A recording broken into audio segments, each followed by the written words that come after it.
TikTok. Sekarang dia ratu TikTok yang dubbing gitu ya.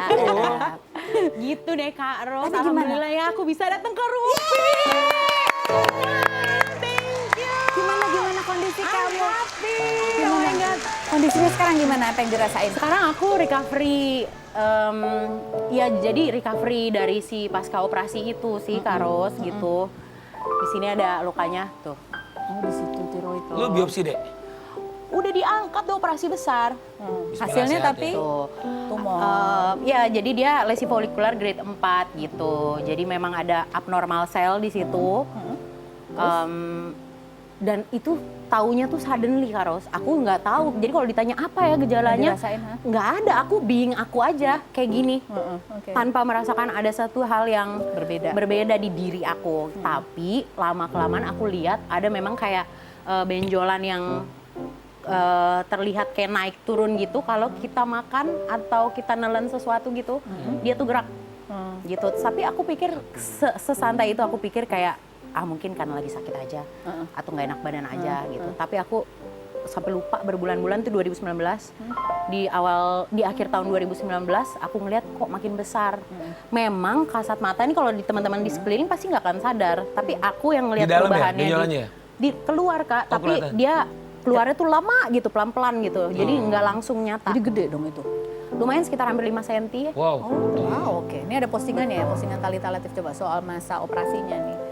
Tepat 1 bulan sudah proses itu terjadi. Ketika itu tidurku pun menahan sakit. Tidak pernah membayangkan sebelumnya akan mengalami hal seperti ini. Tapi ku yakin semangatku untuk sembuh. Tidak pernah terlintas di pikiran akan melewati hal seberat ini. Tapi aku percaya segala yang mampir di hidup kita hanya titipan. Pasti bisa lewati entah bagaimana cara. Ini sakit banget ya, Mami? Sakit Kak Ros. Aduh aku jadi nangis deh. Karena kan baru 1 bulan ya. Ini tuh suddenly gitu. Gimana sih Januari aku divonis, terus keadaannya itu setiap di biopsi hasilnya tuh nggak pernah bagus. Biopsi pertama hasilnya jelek. Oh, beda-beda ya? Iya, nggak, maksudnya kan fine needle. Oh, iya. Fine needle biopsi hasilnya nggak bagus.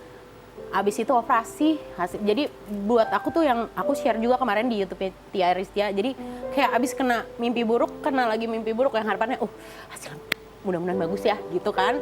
Tapi ketika gini kayak drop lagi gitu, hasilnya nggak ada yang bagus gitu. Sementara kan yang bikin aku kayak gini itu sebenarnya gini Kak Ros, karena posisi tiroid itu kan menyelimuti pita suara.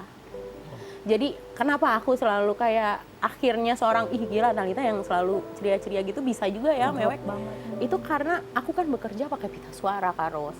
Jadi pada saat aku melakukan hal itu bikin aku kayak gila, kalau kenapa nih pita suara aku apakah aku masih bisa bekerja gitu. Kayak anak aku baru 7 tahun, ada suami, ada keluarga, semuanya yang nggak mungkin kan aku nggak kerja gitu loh. Jadi kayak wah gejolak tuh, kayak masa sih gitu, kenapa, why me gitu. Ada marah di situ, ada gejolak emosional lah gitu, semua sedih ada, kecewa ada gitu. Tapi akhirnya aku belajar dari situ adalah apa? Bersyukur. Apa yang kamu syukuri? Ya aku berserah aja sih gitu. Jadi ketika itu kenapa semua teman-teman aku, teman-teman host quiz aku juga semua pada yang kayak gila. Karena H-2 aja aku masih kerja dan nggak ada yang tahu satupun. Karena aku benar-benar nggak ada share itu sama siapapun gitu. Jadi aku pikir cuman gini, dengan adanya kelemahan aku ini, aku sempat kayak gue nggak tahu nih ya setelah ini pita suara gue akan kenapa atau akan sempurna. Kalau Tuhan mengizinkan